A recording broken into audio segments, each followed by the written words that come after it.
Hello viewers, আসসালামু আলাইকুম। আশা করছি আল্লাহর রহমতে সবাই ভালো আছেন। আজকের ভিডিওতে সুন্দর একটি নদীর দৃশ্য এঁকে দেখাবো। আশা করছি আপনাদের ভালো লাগবে আর পুরো ভিডিওটি দেখার চেষ্টা করবেন। প্রথমে নদীর পাশে একটি পাহাড় এঁকে নিয়েছি, এরপর দুটি নারকেল গাছ এঁকে নিচ্ছি।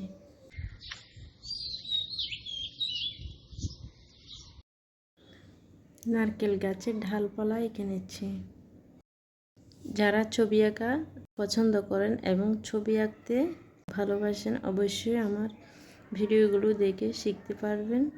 চাইলে পেজ ভিজিট করে দেখতে পারেন। অনেক রকমের সুন্দর সুন্দর খুবই সহজ নিয়মে ছবি আঁকার ভিডিও রয়েছে। আমার ছবি আঁকা ভালো লাগলে পেজটি ফলো দিয়ে যাবেন, আর ইউটিউব থেকে দেখলে চ্যানেলটি সাবস্ক্রাইব করে যাবেন। আর পুরো ভিডিওটি দেখার চেষ্টা করবেন, ভালো লাগবে। ধন্যবাদ সবাইকে।